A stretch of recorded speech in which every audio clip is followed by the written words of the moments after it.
بسم اللہ الرحمن الرحیم، ایک نئے پروگرام کے ساتھ آپ کی خدمت میں حاضر ہیں گیلانی صاحب۔ آج ہم نے بڑے ہاٹ ٹاپکس کے اوپر بات کرنی ہے۔ سب سے پہلے تو جو ایران کے روحانی پیشوا اور ان کے ولی فقی جناب سید علی حسینی خامنائی، ان کو بڑے بے ایمانہ طریقے سے جو ہے وہ شہید کیا گیا ہے اسرائیل کی جانب سے۔ ایک تو ہم ایران کے اوپر جو ہونے والا اٹیک ہے اس کے بارے میں کھل کے بات کریں گے اور یہ دیکھیں گے کہ اس کے مختلف اسپیکٹس کیا ہیں اور یہ بات کس طرح بڑھتی ہوئی نظر آ رہی ہے۔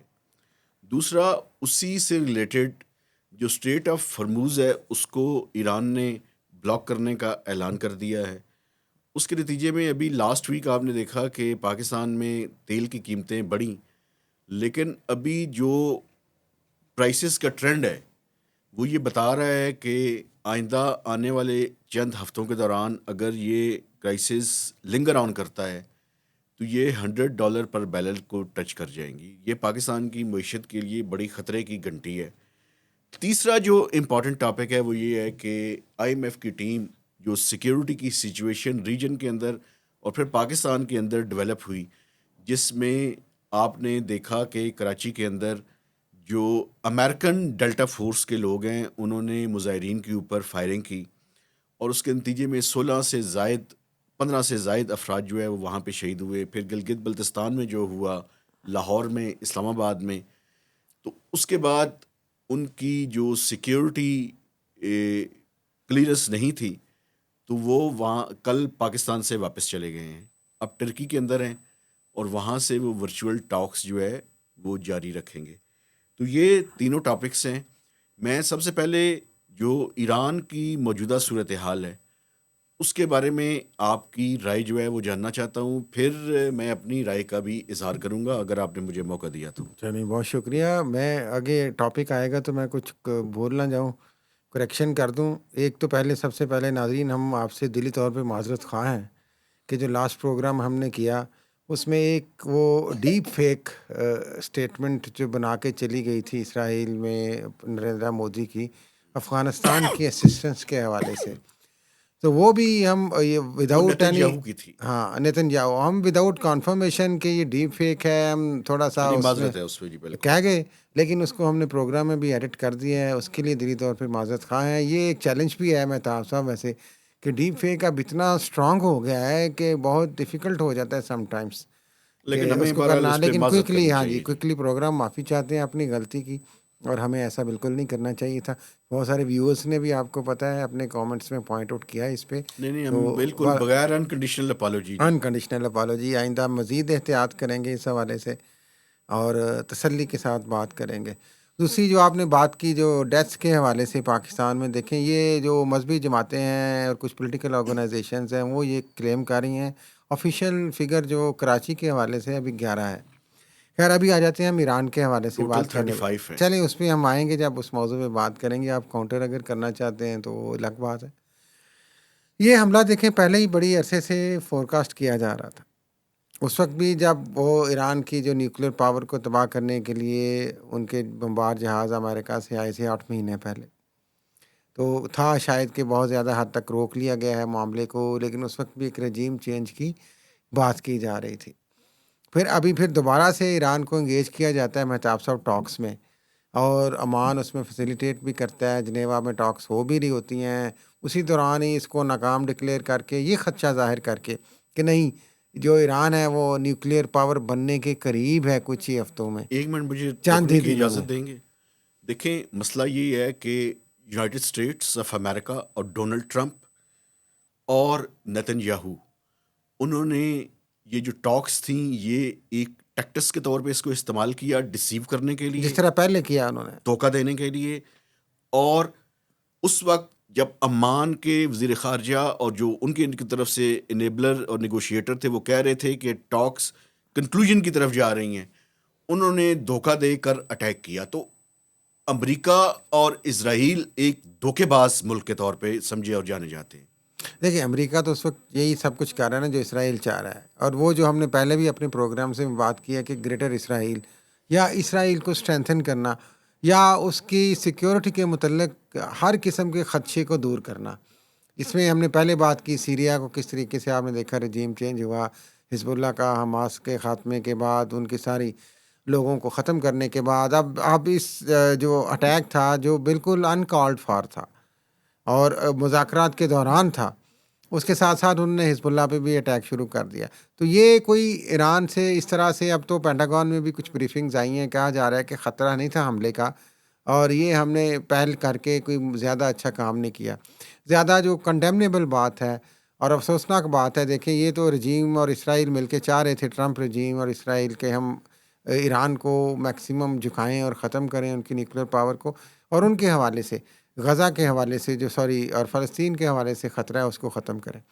لیکن جو ایک خامنائی صاحب کی جو شہادت کہہ لیں، ان کو مارا جانا کہہ لیں، اس طریقے سے جن کا ایک as a supreme leader, as a روحانی، جس طرح آپ نے بتایا روحانی پیشوا، تو جو شیعہ مسلمز ہیں وہ پوری دنیا کے شیعہ مسلم میں سے میجورٹی کے روحانی پیشوا تھے. میں آپ کو تھوڑا سا اس پہ ایک ہاں، ایڈ کر میں یہ دوں. کہہ رہا ہوں کہ ایک سادہ زندگی گزارنے والے شخص کو آپ نے اس طریقہ سے ٹارگٹ کر کے حاصل کیا کرنے کی کوشش کی. میں ایڈ کر دوں ذرا. وہ ایران کے سپریم لیڈر تو ہیں، لیکن امریکہ کو اور اسرائیل کو ڈیفینیٹلی پتہ ہوگا. میں پاکستان میں جو اپنے دیکھنے والی آڈینس ہے ذرا اس کو تھوڑا سا بتا دوں کہ دنیا بھر میں سب سے زیادہ بڑے پیمانے میں اگر مکتب تشیع کے اندر کسی شخص کی تقلید کی جاتی ہے، یعنی اس کو فالو کیا جاتا ہے، تو وہ آیت اللہ سید علی حسینی خامنائی تھے. اس کے بعد آیت اللہ سستانی کا نمبر بھی ہے، باقی بھی ان کے بہت سارے سنیں فقہا ہیں، مجتہدین لیکن ہیں، سب سے زیادہ فالوئنگ والے تھے. فالوئنگ اور خاص کر ینگ لوگ جو ہیں ان کی فالوئنگ جو ہے وہ پاکستان کے اندر بھی اور پاکستان سے باہر بھی سب سے زیادہ ان کی تھی. اور دوسری بات میں آپ کو بتاؤں، آپ نے تو یہ کہا نا کہ ایک سادہ زندگی گزارنے والے، آپ کنوکشن کا ذرا لیول دیکھیں. کنوکشن کا لیول یہ ہے کہ جس دن ان کے اوپر اٹیک کیا گیا، ان سے پہلے اتھارٹیز، جو ایرانین اتھارٹیز ہیں، انہیں کہہ رہی تھی کہ آپ کسی بنکر کے اندر چلے جائیں. تو انہوں نے بڑا واضح طور پہ یہ کہا کہ میں 9 کروڑ لوگ جب تک کسی بنکر میں جانے کے قابل نہیں ہیں میں نہیں جاؤں گا. ان کی بیوی، ان کی بیٹی، ان کی نواسی، ان کے خاندان کے باقی لوگ، وہ سب کے سب اس حملے کے اندر شہید ہوئے ہیں. ان کی نواسی کی عمر 14 ماہ تھی. اگر کوئی شخص اتنی کنوکشن کے ساتھ اور اتنی کلیئرٹی کے ساتھ آپ کے سامنے کھڑا ہو اور آپ سمجھتے ہوں کہ آپ رجیم چینج کے نام پہ اس کو جھکا لیں گے، امپاسبل. دوسری چیز یہ تھی کہ یہ جو اسکول پہ حملہ ہوا، آپ کو پتہ ہے اس میں جو بچیاں ماری گئی ہیں اب ان کی تعداد کہہ رہے 188 تک چلی گئی. اس کے بارے میں بھی دنیا میں بہت زیادہ بات نہیں ہو رہی، لیکن اب باتیں اس کے جو پولیٹیکل آسپیکٹس ہیں ان کی طرف. اس بچیوں کے بارے میں تو میں سمجھتا ہوں کہ یہ جو پوری دنیا ہے جو اپنے آپ کو مورل اور اپنا کوئی سمجھتی ہے کہ وہ بڑے انسانیت کی بات کرتے ہیں، ان لوگوں کو تو شرم آنی چاہیے. ان لوگوں کو ویسے شرم ان کے اندر ہے ہی نہیں. آپ ان کے تھوڑے اندر کوئی زیادہ ہی شرم ویسے نہیں. وہ ہو گئے ہیں آج نہیں، میں جذباتی. جذباتی نہیں، میں تو دیکھیں وہ جن کی بیٹیاں تھیں، آپ ان سے ظاہر ہے جا وہ کے تو مجھے بتائیں، آپ کنڈیمنیبل تو ہے نا، ہم کہہ رہے ہیں کنڈیمنیبل آپ تو مجھے ہے. بتائیں کہ کیا مطلب اسکول کے اوپر بمباری کی جاتی ہے؟ میں بھی وہ نے کوئی اور شبہ یہ ہو جو شاید کچھ. چیمپئنز ہیں انسانیت کے نام پہ اور ہیومن رائٹس کے نام پہ، شرم آنی چاہیے. ڈونلڈ ٹرمپ ایک قرض ہے امریکہ کے لیے. ڈونلڈ ٹرمپ، امریکہ کے لوگوں کو چاہیے کہ وہ اس رجیم کو چینج کریں، چلے ڈونلڈ وہ ٹرمپ سے جب ان جان کا چھڑائیں. وقت آئے گا ڈیموکریٹک پروسیس میں وہاں ڈیموکریٹک پہ ان کا پروسیس چل نہیں ہے، وہ رجیم چینج ایک کر بہت لیں گے. بڑا دنیا کا گنڈا ہے. گنڈا تو کس نے بنایا گنڈا اسے؟ پھر باقی ملکوں نے خاموش رہ کے ہی بنایا ہے نا اسے. وہ خاموش رہ کے نہیں، یہ امریکہ کے لوگوں کی غلطی ہے اس کو الیکٹ کر کے.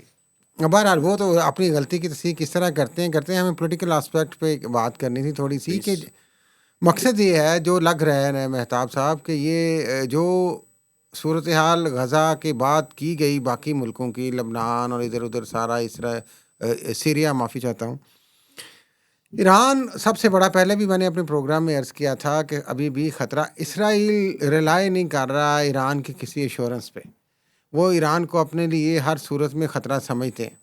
فلسطین کی آزادی کے حوالے سے، فلسطین کے رائٹس کے حوالے سے وہ سمجھتے ہیں کہ ایران سب سے بڑا خطرہ ہے. اس لیے وہ کسی صورت بھی کمپرومائز کرنے کے لیے تیار نہیں تھے. انہوں نے ہی اکسایا ڈونلڈ ٹرمپ کو کہ سارا کچھ کیا جائے. اب جو صورتحال سمجھ آ رہی ہے تو اب یہ کیا گیا ہے. اب آگے کیا ہوگا دیکھیں. جو مجھے لگ رہا ہے جو کوشش تھی یا کوشش ہے ابھی بھی، وہ یہ ہے کہ ہر صورت میں رجیم چینج کیا جائے ایران میں، اور رجیم چینج کرنے کے لیے خامنئی صاحب کی جو مارا جانا وہ بہت ضروری تھا. ان کا خیال تھا کہ اس سے بہت بڑی انریسٹ کریٹ ہو جائے گی. اور آپ اگر دیکھیں ڈونلڈ ٹرمپ کی جو ٹویٹس ہیں یا ان کی جو اسپیچز ہیں بار بار، جس میں وہ بار بار پرووک کر رہے ہیں یا کہہ رہے ہیں ایرانی لوگوں کو کہ آپ باہر نکل آئیں، اب ہم آپ کے ساتھ ہیں. اس طرح کی بات انہوں نے پہلے بھی کی تھی کہ آپ اٹھیں، تختہ الٹ دیں ان کا، ہم آپ کے ساتھ ہیں. ادھر سے شاہ ایران کے جو بیٹے ہیں وہ بالکل تیار بیٹھے ہیں وہاں پہ کہ جناب مجھے وہاں پہ فکس کیا جائے. ایک تو ایک وہ بات چاہ میں رہے ہیں کرنا کہ رجیم چینج یہاں ایک پہ بات ہر میں کرنا صورت میں چاہتا کیا ہوں. جائے.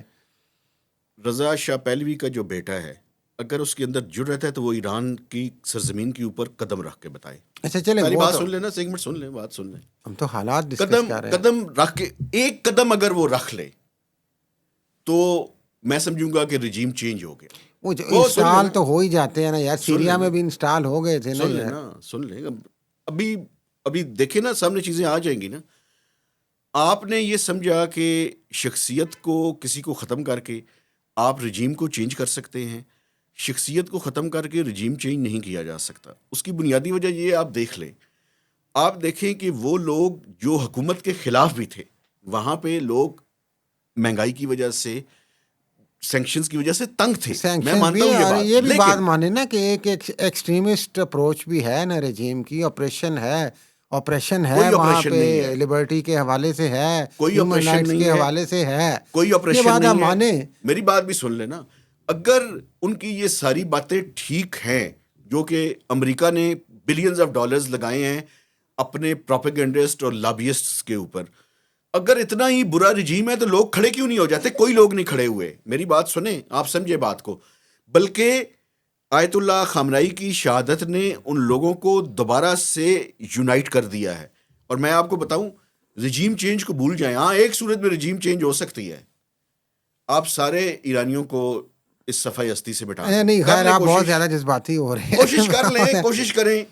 میں تو ایک آسپیکٹ بیان کر رہا ہوں کہ کوشش تھی کہ اس طریقے سے لوگ باہر نکل آئیں، پھر ہم ہلالہ مچا کے وہ قبضہ کر لیں اور پھر اپنے بندے بھیج دیں اور کہیں کہ جناب رجیم چینج ہو گیا. ہو گیا، ابھی تک ایسی صورتحال نظر نہیں آ رہی، لیکن وہ کہہ رہے ہیں کہ ہم اور زیادہ حملے کریں گے شدت کے کرتے ساتھ. رہیں حملے. دوسری طرف ہے، ظاہر ہے ایران کی ایک کمزور ابھی تک بظاہر نظر آنے والی پوزیشن ہے.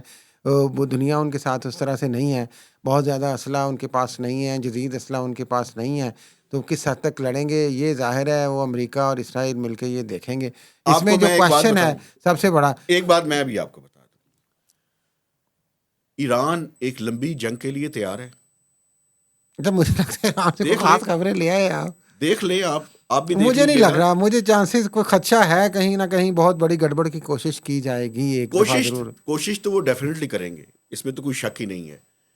لیکن یہ جو پپٹ وہاں پہ جا کے انسٹال کرنا چاہتے ہیں نا، اس کی وہ مسلز نہیں ہیں اس کے تو پاس. پھر اس کا حل کیا نکلے گا اس کا مہتاب کوئی صاحب؟ حل نہیں نکلنا. حل کیا نکلے گا؟ اسرائیل نے ٹرسٹ نہیں کرنا، ایران نے کمپرومائز نہیں کرنا، تو یہ معاملہ کب تک کس طرح چلے گا؟ خلیجی طاقتیں کیوں نہیں، ریاستیں اس میں اپنا کردار ادا کر آپ رہی؟ سمجھتے ہیں اقوام کہ متحدہ نے بیان دیا ہے. سب سے زیادہ تو اپریشیٹ کریں نا آپ یو کے کی بات کر لیں ہم، یا یورپین کنٹریز کی بات کر لیں، جنہوں نے اوپنلی کہا کہ یہ آپ نے غلط حملہ کیا ہے، یہ بالکل لا فل نہیں ہے، اور اس کے ساتھ ساتھ انہوں نے کہا کہ ہم اس جنگ میں آپ کے ساتھ نہیں ہیں. یار بات یہ ہے، کسی کے ہونے نہ ہونے سے انہیں فرق نہیں پڑتا. لیکن طاقت کی اپنی زبان ہے، بات سمجھے. بنیادی بات یہ نہیں ہے. بنیادی بات یہ ہے کہ مجھے جو سوال ہے، وہ سوال یہ ہے کہ آپ نے جو اٹیک کیا، اگر آپ رجیم چینج کرنے میں ناکام ہوتے ہیں، جو کہ اس ٹائم تک چانسز یہ ہے کہ آپ ناکام ہیں ابھی تک، تو یہ امریکہ کے لیے اور اسرائیل کے لیے میں سمجھتا ہوں، میری نظر میں یہ شکست ہے. شکست تو دیکھیں، وہ آپ شکست کہتے رہیں گے لیکن شکست کہنے سے کیا ہوتا ہے؟ شکست تو ان کو یہاں پہ بھی ہو گئی تھی نا. افغانستان میں کیا وہ جیت کے گئے تھے؟ نہیں، پھر عراق میں ویپن آف میس ڈسٹرکشن مل گئے تھے ان کو. ویتنام میں کیا ہوا تھا؟ یہ چیزیں تو نہیں آئیں. یہ لمبی جنگ، اس کا امپیکٹ، اس میں اس طریقے سے ٹائم گین کرنا، لیکن اس میں سب سے زیادہ نقصان کس کا ہوتا ہے؟ جس طریقے سے وار آن ٹیرر میں سب سے زیادہ نقصان کس کا ہوا تھا؟ افغانستان کا ہوا تھا. پھر چونکہ ہم بالکل ساتھ ہیں، ساتھی بھی تھے، پاکستان کا ہوا تھا. یہاں پہ الٹیمیٹلی عوام کا نقصان تو ہوتا آپ چاہتے ہیں کہ ایران کو بالکل بم اس طرح مار مار کے اب ہسپتالوں پہ باقی چیزوں پہ گریجولی اتنا وہ غزہ کی طرح کا ماحول بنا دیں تاکہ بالکل وہاں پہ ہر چیز ڈسٹرائے ہو جائے، پھر لوگ بالکل ختم ہو جائیں، پھر آپ کچھ عدموئے ایران کے ساتھ کچھ کر لیں. ایک اسٹریٹجی یہ بھی ہو سکتی ہے. ایک اسٹریٹجی اور بھی ہو سکتی ہے، اور وہ اسٹریٹجی یہ ہو سکتی ہے کہ ایران آپ کو جو چھوٹے ہتھیار استعمال کر رہا ہے وہ تو کوئی 25-30 ہزار ڈالر کا ایک بنتا ہے. اس کے مقابلے میں جو انٹرسیپٹ کرنے کے لیے آپ ٹیکنالوجی استعمال کر رہے ہیں وہ 4 سے 5 ملین ڈالرز کی ہے. آپ کی بھی اپنی بھی ایک کیپیسٹی ہے. اب دیکھتے ہیں کہ آپ اپنی کیپیسٹی کو کس حد تک یوٹیلائز کرتے ہیں اور کیا کرتے ہیں. اس میں تو کوئی شک نہیں ہے کہ امریکہ اور اسرائیل دنیا کے سب سے بڑے گنڈے ہیں. تو اب گنڈوں میں اور انہوں نے ایک ایسا نظام اس دنیا کے اندر کر دیا ہے کہ جہاں پہ نہ یو این کی اہمیت ہے نہ باقی کسی ملک کی اہمیت ہے. اور میں سمجھتا ہوں کہ یہ سوال جو ہے نا یہ سوال امبیلنسز کا ہے. مجھے یہ بتائیں کہ رشیا چائنا کیا وہ امریکہ کی ہیجمنی کے لیے تیار ہیں؟ اگر وہ تیار ہیں تو ٹھیک ہے. نہیں بظاہر تو نہیں، بیانات تو دے رہے ہیں، لیکن بیانات ظاہر ہے دنیا میں بیانات سے کوئی فرق نہیں کھل پڑتا کے نا. ساتھ دینے سے تو تیسری عالمی جنگ تو نہیں نا آپ لگا سکتے یار. اب امریکہ کو میں یہ کہہ رہا ہوں کہ اس کو اگر سارے مل کے کہیں تو وہ پیچھے ہٹنے کے لیے تیار نہیں ہو لیکن جائے گا. دیکھیں میرے آپ خیال نے میں کہا ہو جائے یو گا. این کی کوئی اہمیت نہیں، آخری بات کر لیں، یہ چونکہ لمبا ٹاپک ہے، آئندہ بھی اس پہ ڈسکشنز ہوتی رہیں گی. کسی چیز کی اہمیت نہ ہو، بورڈ آف پیس کی اہمیت تو ہے نا جو انہوں نے خود بنایا ہے. تو وہ کیا کر رہا ہے؟ تو وہاں بھی پہ نہیں. اس میں جو ہمارے اسلامی ممالک ہیں میرا خیال ہے ان کو کوئی، اور پاکستان میں سمجھتا ہوں اور بہت سے اور لوگ سمجھتے ہیں کہ پاکستان چونکہ تھوڑا سا سائڈ پہ بھی چل رہا ہے، ادھر بھی ہے کچھ ادھر بھی ہے، تو شاید یہ کچھ فیلڈ مارشل اور رول پلے کر سکتے ہیں کہ نہیں. آئی ڈونٹ نو یار کہ یہ دیکھتے ہیں کہ کیا ہوتا ہے. لیکن جو خاص کر پاکستان میں پروٹیسٹرز کے اوپر امریکنز کو اجازت دی گئی کہ آفٹر وہ ماتھ میں جو کچھ ہوا ہے، نہیں ہوا وہ ہے. دیکھیں وہ تو کونسلیٹ کے اندر چلے گئے تھے نا پروٹیسٹرز، ہاں اور ٹھیک وہ ہے. ایک مجھے لگ رہا ہے کچھ، میرے پاس ایویڈنس تو نہیں ہے، لیکن اگر سرکمسٹانسز کو دیکھیں تو یہ بڑی حیران کن بات ہے کہ پورا 3-4 ہزار کی ایک ریلی جو نکلتی ہے باس ٹاؤن کے علاقے سے، وہ سیدھی جا کے کونسلیٹ کے اندر تک داخل ہو جاتی ہے.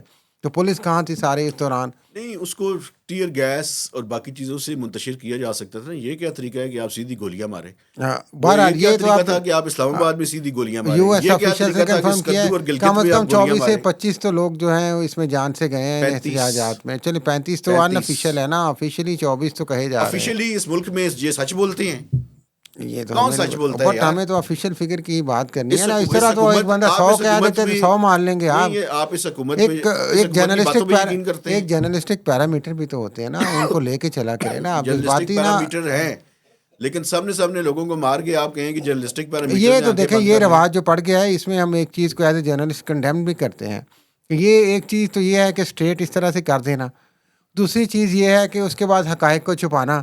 یہ بھی بہت بڑا ایک چیلنج پاکستان میں جرنلزم کے حوالے سے اور حقائق کے حوالے سے رہ گیا. ٹھیک بات ہے آپ کی. مسئلہ یہ ہے کہ جب آپ اسپیکولیشنز کہاں پہ ہوتی ہے؟ جب آپ سچ کو چھپانے کی کوشش کرتے خیر ہیں یہ تو آپ نہ بتائیں، اس چھپائیں. پہ آخری حصے پہ آئیں کہ یہ اب اس کے بعد پیٹرول تو ویسے ہی، چونکہ یہ آخری دنوں میں 14 کو ہوا، یہ تو 28 کو ہوا، تو پیٹرول تو بڑھنا ہی تھا 14 دنوں بعد، تو انہوں نے 8 روپے بڑھا دیا.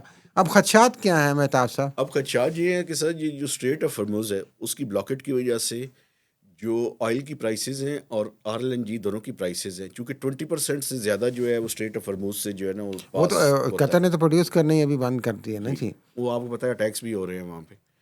تو یہ دونوں چیزیں ملا کر جو ہے نا وہ پاکستان کے آئل امپورٹ کے اوپر جو ہے وہ تو بڑا پیٹرول کو شدید کہاں خطرہ پہ ہے. دیکھ رہے ہیں آپ؟ پھر کہاں تک جائے $100 پر بیرل کا وہ ہمیں اندیشہ ہے. عام لوگوں کی نظر میں بتائیں، یہاں اگر عام لوگوں کی 264 نظر ہے میں یا 70 ہے تو کتنا جو ہو جائے گا؟ 65 سے $70 کے درمیان تھا اس ٹائم. 65 سے تھوڑا اوپر گیا تو بڑھایا. آپ اس سے اندازہ لگا لیں کہ پاکستان میں 30 سے 40% قیمتیں بڑھیں گی. چونکہ میں آپ کو بتاؤں کیوں بڑھ جائیں گی. 300 کا آپ انڈیکیٹ کریں گے پٹرول ہو سکتا ہے جی پاکستان میں. بالکل. اگر یہ کرائسس پرولونگ کرتا ہے تو ایک بات اور سن لیں، حکومت نے ایک کمیٹی بنا دی 18 رکن. 18 رکنی، بالکل. کافی سارے منسٹرز ہیں آپ کے جناب، بڑے اچھے اچھے دوست اس میں. جی فائنانس منسٹر کو کنوینئر بنایا ہے. بیسیکلی یہ جو سیکیورٹی کی سچویشن ہے اس کو سامنے رکھتے ہوئے اور جو آئل کی ہے، حکومت ایک ذہنی طور پہ فیصلہ کر چکی ہے اور یہ IMF کے ساتھ بھی طے ہے. جیسے جیسے آئل کی پرائسز بڑھیں گی حکومت کوئی سبسڈی نہیں دے گی، اس کو پاس آن کیا جائے گا. تو اس لیے پاکستان کے لوگ یہ تیار رہیں کہ یہ پٹرول کی قیمت آئندہ آنے والے چند ہفتوں کے اندر 300 کو کراس کر سکتی ہے. اللہ خیر کرے. اگر یہ کرائسس اور یہ یہاں صرف پہ یہ دیکھیں، آپ تو صرف یہ بات کر رہے ہیں نا، ویسے ہی انفلیشن کے آپ نئے ریٹ جو ہیں آپ دیکھیں 7%. 7%، جس پہ بڑا چیلنج تھا کہ ہم نے نیچے کر دی ہے. تو جب پیٹرول بڑھنا ہے تو پھر انفلیشن کہاں جانی ہے؟ یہ دیکھیں اکانومی کی اوور آل سچویشن یہاں پہ کیا ہونی ہے. اوپر سے بجٹ آیا گھڑا ہے، IMF کی کنڈیشنز آ رہی ہیں، اور IMF کی ٹیم جس نے رہنا تھا کچھ ہفتے، 2 ہفتے تو رہنا ہی تھا انہوں نے، جی وہ یا اب رقم جلدی جلد جلدی سیکیورٹی کنسرنس کی وجہ سے وائنڈ اپ کر کے تو ٹرکی سے کچھ کام کریں گی یا وہاں جا کے کریں گی. ٹرکی سے تو ابھی دیکھیں جو ٹرکی سیکیورٹی میں کے ہے. خدشات ہیں یہاں پہ. یہ جو سچویشن ہوئی ہے پوسٹ ایران پاکستان میں بھی ظاہر ہے ایک ریزنٹمنٹ ہے, پروٹیسٹ ہیں اور ایک کنفیوژن بھی ہے. اس کے ساتھ ساتھ ایک افغانستان کی سچویشن, اس پہ ہم بعد میں بات کریں گے ایک دن. ساتھ ساتھ میں یہ مہنگائی کا جو طوفان آئے گا, پیٹرول بڑھے گا, تو بہت اچھی خبریں تو نہیں ہیں دیکھیں عوام کے لیے, چاہے وہ ایران ہے چاہے پاکستان ہے. ایک آخری بات اس پہ میں کر دوں سر. IMF کی ٹیم جو ہے وہ 11 مارچ تک یہاں پہ تھی, وہ واپس چلے گئے ہیں. انہوں نے پہلی میٹنگ جو پلینری میٹنگ جس کو کہتے ہیں وہ کل صبح 7 بجے کی منسٹری آف فائنینس میں, اور اس میں انہوں نے پاکستان کی پہلے 6 ماہ کی کارکردگی پہ اطمینان کا اظہار کیا ہے. ماشاء اللہ. لیکن کچھ ایشوز بھی اٹھائے ہیں. ایکسٹرنل فائنینسنگ کا $2 بلین کا UAE کا انہوں نے ایشو دوبارہ اس کے اوپر بات کی ہے. انہوں نے کہا جی ڈاؤن سائڈ رسکس ہے. اس کے علاوہ FBR کے شارٹ فال کے اوپر انہوں نے بات کی ہے. اسٹرکچرل جو ریفارمز ہیں ان کے اوپر انہوں نے بات کی ہے. تو ابھی تک کا تو اطمینان ہے, لیکن سب اچھا نہیں ہے. آگے چل کے آگے بجٹ کے اوپر انہوں نے ایگریمنٹ کرنا ہے, تو اس کے بعد ہی یہ سٹاف لیول ایگریمنٹ ہوگا. اگر یہ بجٹ کے اوپر ایگریمنٹ نہ ہوا تو یہ ٹاکس لنگر آن ہو سکتے ہیں. لنگر آن تو ہو جائیں گی, لیکن الٹیمیٹلی بوجھ عوام پہ ڈلنا ہے, ٹیکسز اور لگیں گے, مہنگائی بڑھے گی. کیونکہ یہ جو سارا کرائسس کا بھی لوڈ ہے جس طرح آپ نے فرمایا ہے, وہ کرائسس کا لوڈ بھی تو پاس آن ہی ہونا ہے نا. جی تو بجٹ میں تھوڑا بہت جو آپ آخری بات کر لوں ریلیف چاہ رہے تھے, وہ ریلیف تو آپ کو پھر اس کمپرومائز ہو جائے گا اس ساری سچویشن میں. بالکل آپ تو ٹھیک کہہ رہے عوام ہیں. کے لیے خدا نہ خواستہ, ہم تو خیر دعا گو ہیں جی, اللہ کرے ایسی صورتحال نہ ہو, یہ اس ملک کرائسس کے جلدی حالات سے ختم بہتر ہو. ہوں, اور ایران کا بھی کرائسس ختم ہو, پاکستان کے بھی حالات کچھ بہتر ہوں. وگرنہ یہ تو کوئی اچھی خبریں ہم بدقسمتی سے ناظرین معافی کے ساتھ لے کے نہیں آ سکیں گے. میں اپنے دیکھنے والوں سے گزارش کرنا چاہتا ہوں کہ ہمارے چینل کو سبسکرائب کیجئے, اس کی شیئرنگ کیجئے, اور میکسیمم آپ نے کمنٹس بھی دینے ہیں. تو اجازت دیجیے, اللہ حافظ.